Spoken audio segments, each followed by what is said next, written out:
वाईएम news and योजना Haryana YouTube channel पर आपका बहुत बहुत स्वागत है। उम्मीद आशा कामना करता हूँ आप सभी ठीक होंगे, बेहतर होंगे। माननीय मुख्यमंत्री व हरियाणा प्रदेश सरकार का महाधमाका महातोहफा दयालु योजना अंत्योदय परिवारों के लिए जो योजना शुरू की गई है फैमिली आईडी में, जिसकी इनकम 1,80,000 से कम है।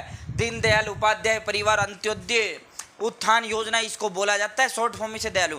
उनके खाते में 5-5 लाख रुपए डालने का काम प्रदेश सरकार ने किया है। विस्तार से इस योजना के बारे में भी बताएंगे और पूरा आपको इसके बारे में चर्चा करेंगे।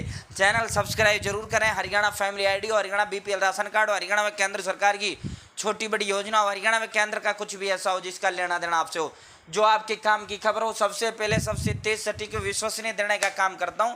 यदि आप मेरे साथ जुड़े हो तो आप ये नहीं कह सकते कि मुझे पता नहीं चला ये योजना कब है, कब चली गई। या तो आप मेरे साथ जुड़े नहीं या फिर आप मेरे को देखते नहीं।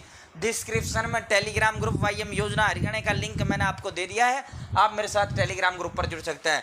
पहले मैं इस योजना के बारे में बता देता हूं आपको, फिर उसके बाद इसका जो महाधमाका सीएम साहब ने किया 21 करोड़ रुपए इनके खाते में डालने का काम किया है। ये योजना क्या है? ये बजट 2023 जो है माननीय मुख्यमंत्री श्री मनोहर लाल खट्टर वित्त मंत्री हरियाणा के हैं, वित्त मंत्रालय उनके पास है, तो उन्होंने पेश किया था विधानसभा के अंदर। तो बजट में सबसे बड़ा जो मास्टर स्ट्रोक था हरियाणा सरकार का वो ये था, दीनदयाल उपाध्याय अंत्योदय परिवार सुरक्षा योजना नामक एक योजना चलाई। ये नई योजना चलाई गई और इस योजना के तहत जो है ये फैमिली आईडी में जिनकी इनकम 1,80,000 से कम है उनके लिए योजना चलाई थी। बीपीएल हो बीपीएल ना हो कोई मतलब इससे नहीं है। मतलब है तो फैमिली आईडी में 1,80,000 से कम इनकम जिसकी भी है उनके लिए इसका लाभ देना था। देखो, जिस घर के अंदर मौत होती है, जिस घर का सदस्य मृत्यु पाता है, तो वो घर पूरी तरीके से वैसे भी हिल जाता है, वैसे भी वो घर जो है खत्म हो जाता है। इसीलिए सरकार ने कहा कि मान लो भाई कोई जो है खाने कमाने वाला किसी परिवार का चला गया जिसकी फैमिली आईडी में इनकम 1,80,000 से कम है, या कोई चला गया तो उसको बहुत बड़ा झटका होता है। झटका मानस के जाने का अलग है, दूसरा उसको रोजी रोटी का भी संकट आ जाता है। तो सरकार ने कहा नहीं भाई, आर्थिक रूप से हम नहीं गिरने देंगे, वो ऊपर वाले की मर्जी है, उसने उसको उतना कर लिया, उसको ले लिया, वापस बुला लिया अपने पास, वो ठीक है, वो तो हम वापस नहीं ला सकते, लेकिन आर्थिक रूप से वो परिवार ना गिरे, वो परिवार पटरी पर चलता रहे, यही इस योजना का उद्देश्य था माननीय मुख्यमंत्री साहब का। 1,80,000 रुपए तक की वार्षिक आय वाले परिवार की सदस्य की मृत्यु या फिर दिव्यांग होने पर इस योजना के तहत सहायता दी जाती है। अब इसमें सहायता क्या क्या दी जाती है वो हम आपको बताते हैं। 6 वर्ष तक की आयु का यदि कोई बच्चा मरता है तो 1 लाख रुपए सरकार देने का काम करती है। फैमिली आईडी में जिसकी इनकम 1,80,000 से कम है, चाहे बीपीएल है नहीं है, उसका कोई बच्चा 6 साल तक का कोई बच्चा मरता है तो उसको 1 लाख रुपए देती है।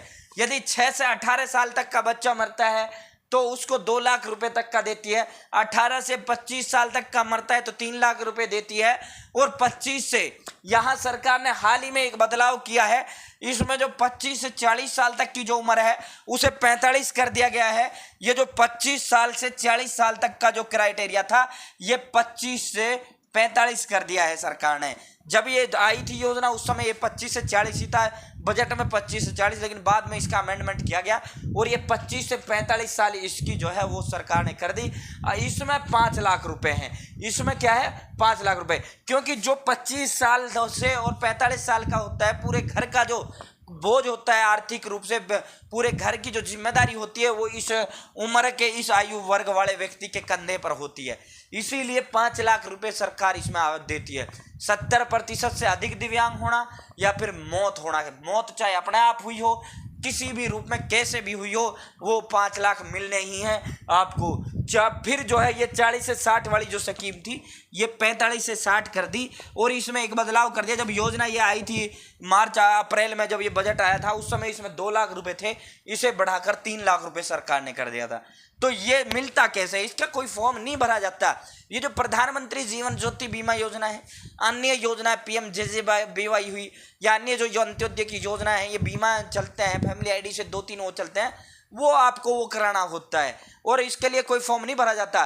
फैमिली आईडी में जैसे ही मरा आपका परिवार का सदस्य उसको मृत दिखाना होता है, डेड उसको दिखाना होता है, उसके बाद जो है इसका तुरंत अपने आप स्वतः है अपने आप जो है पैसा उसके खाते में आ जाता है। जैसे सीएम साहब ने ये धमाका क्या है, ये 21-22 करोड़ रुपए में एक सदस्य के 5 लाख रुपए आए और उसने मुझसे पूछा सर ये पैसा किस बात का है, सरकार ने ये 5 लाख रुपए, मैंने तो कोई फार्म ही ना भरा। मैं भाई ये पैसा कल सरकार ने डाला है, दयालु योजना इसको शॉर्ट फॉर्म में कहा जाता है। वह ये जो है अंत्योदय परिवार, अंत जमा में उदय, अंत का उदय करना, अंत का मतलब किसी धर्म गरीब धर्म वर्ग जाति से नहीं है, अंत का मतलब जो पैसे से कमजोर है उसका उदय करना। ये परिवार बिखरे ना, ये परिवार पैसे से टूटे ना, ये परिवार देसी भाषा में रोड पर ना आए मौत के बाद। इसीलिए सरकार ये पैसा इन खाता इनके संतावना राशि भी एक प्रकार से इसे बोला जाता है, तो ये जो है इनके खाते में डालने का काम सरकार ने किया है। ये जैसे प्रधानमंत्री जीवन ज्योति बीमा योजना है या अन्य जो आप बीमा करवा के रखते हो, वो सभी बीमाओं का इसी के अंदर लग के आपके खाते में आ जाता है। ये पूरा का पूरा फिर इन्होंने वही क्राइटेरिया बताइए, आप देख सकते हो 563 लाभार्थियों को 12.5 करोड़ रुपए दिया, और 2 महीने पहले सरकार ने जो है 6.5 करोड़ रुपए इसका दिया था। ये दूसरे तीसरे महीने में सरकार इसका जो है डालती रहती है। तो उम्मीद करता हूँ जानकारी पसंद आई होगी, जानकारी अच्छी लगी होगी, चैनल सब्सक्राइब जरूर करें। बहुत बहुत धन्यवाद। जय हिंद, जय भारत, जय हरियाणा।